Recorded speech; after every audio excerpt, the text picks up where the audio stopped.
हजरात, अब मैं मुखिया सुरेश साहब, साबिक मुखिया सुरेश साहब से गुजारिश करूंगा कि 2 मिनट में आप कुछ इजहार ख्याल फरमाएं। मुखिया सुरेश साहब माइक पर।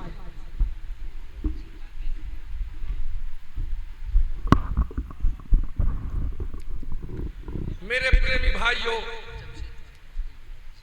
हिंदुस्तान नहीं पूरे विश्व का जितना भी धर्म ग्रंथ है, कुरान हो, रामायण हो, चाहे दूसरे देश का भी जितना भी धर्म ग्रंथ हो, सब भाईचारा का संबंध बताता है। हमें कुछ भी कहने के लिए बाकी नहीं रह गया।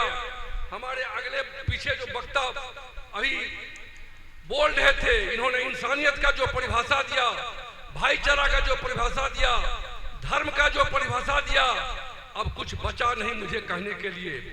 बहुत आता है कि क्या कहूं, लेकिन जो कह दिए उसी को दोहराना मैं अच्छा नहीं समझता हूं। इन्होंने जो भी कहा उसका केवल अगर हम लोग पालन करें तो यही विश्व बंधुत्व की भावना होगी और हिंदू, मुस्लिम, सिख, ईसाई सब आपस में भाई भाई, इंसानियत से बढ़कर कोई भी धर्म नहीं है। और हम लोग धर्म का पालन करें और हम लोग जितने भी आदमी हैं एक साथ शादी के विषय में, श्राद्ध के विषय में, बेटी के विषय में या जितना भी कहे, अब कुछ भी कहने के लिए बाकी नहीं रहा। हम लोग इनके कहे हुए मार्ग पर चले, यही हमारी सफलता है। जय हिंद, जय भारत, जय श्री। बहुत बहुत शुक्रिया सुरेश साहब, आपने अपने वक्त का पूरा ख्याल किया। पहले तालीम से तुम मोड़ दिए जाओगे, पहले तालीम से तुम मोड़ दिए जाओगे, फिर किसी जुर्म से तुम जोड़ दिए जाओगे। हाथ से हाथ की जंजीर बनाकर निकलो, वरने धागे की तरह तुम तोड़ दिए जाओगे। वाह वाह, बहुत खूब। हजरात, बार बार आपसे मैं यही कह रहा हूं कि आप कब बोलेंगे इसका पता नहीं चल रहा है। और मुझे उम्मीद है जो लोग ससुराल जाते हैं, ये तो मैं छोड़ दिया था, लेकिन मेरे दोस्तों की बहुत ख्वाहिश है कि वो जरूर सुनाइएगा। ये नौजवानों के लिए एक पैगाम है कि एक नौजवान पकड़ेल का नया नया शादी करके ससुराल पहुंचता है। देखिए, उलमाए किराम और नौजवानों के चेहरों की मुस्कुराहट बतला रही है कि ससुराल में जो कितना मजा और लुत्फ आता है नाम बोलने में।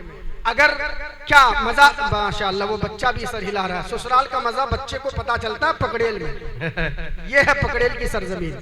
एक नौजवान पकड़ेल का शादी करके जब ससुराल पहुंचता है, उसकी सास बड़ी चालाक, उसकी सास बड़ी चालाक। जैसे ही दामाद ससुराल पहुंचता है, सास कहती है दामाद से कि मेरे दामाद, बैगन शरीफ पकाऊं या भिंडी मुबारक से स्वागत करूं या पालक पाक आप खाना पसंद करेंगे। देखिएगा कि सास ने कहा कि बैगन शरीफ पकाऊं या भिंडी मुबारक से स्वागत करूं या पालक पाक आप खाना पसंद करेंगे। तो दामाद भी बड़ा चालाक, पढ़ा लिखा, समझदार, फहम वाला, अक्ल वाला पकड़ेल का था। उन्होंने कहा कि मेरी सासू अम्मी, मैं गुनहगार बंदा हूं और इन मुकद्दस सब्जियों के नाम को बेवजू ले नहीं सकता, इसीलिए कोई आवारा और बेगैरत मुर्गा ही ज़बह कर दीजिए। सारी चालाकी खड़ी रह गई। ये है पकड़ेल के नौजवान। माशाअल्लाह, अब ये लोग बोलेंगे मुझे पता था, और इस शेर पर तो और बोलेंगे, जिसकी फरमाइश मेरे दोस्तों हजरात ने की है कि जहां आपने जिसको, अभी मौलाना कह रहे थे कि आप इल्म में आगे बढ़िए, आप कैसे इल्म में आगे बढ़ सकते हैं? आप जब एक मुखिया चुनकर भेजते हैं, एमपी बनाकर भेजते हैं और एमएलए बनाकर भेजते हैं, ऐसे जाहिल और बंगूठा दबाने वाले को बनाकर भेजते हैं कि वो आपके खिलाफ विधानसभाओं में जो कानून पास करता है। अब वो मैट्रिक का एग्जाम खत्म कर रहा है, आप लोगों को पता है। सोचिए, पहले 7th क्लास पढ़ के आदमी मास्टर बनता था, पहले 7th क्लास खत्म किया, अब 8th क्लास का बोर्ड खत्म किया, अब मैट्रिक का बोर्ड नया शिक्षा नीति के तहत वो खत्म होने वाला है। आप जाहिल लोगों को जब विधानसभा में बिठाएंगे, यही हाल होगा कि जब कोई आईना बनकर तुम्हारे दर पे पहुंचा है, जब कोई आईना बनकर तुम्हारे दर पे पहुंचा है, जालिमों तुम्हारा हाथ क्यों पत्थर पे जिस ताज को पाकर बहुत इतरा रहे हो तुम, हमारी ठोकरों से वो तुम्हारे सर पे पहुंचा। वाह वाह, बहुत खूब। और हमारे दबाए हुए बंगूठे से तुम उस कुर्सी पर बैठते हो और हमारे खिलाफ कानून पास करते हो। अगर जाहिल नेताओं को आप कुर्सी पर बैठाएंगे, मैं एक स्कूल में पढ़ाता हूं, मुझे मालूम है कि आपको भी मालूम होगा कि हाई स्कूल में अगर चपरासी की नौकरी चाहिए तो कम से कम आपको मैट्रिक पास होना होगा, और अगर आप मुल्क चलाना चाहते हैं तो बंगूठा छाप भी चलेगा। कितनी बड़ी बेवकूफी है।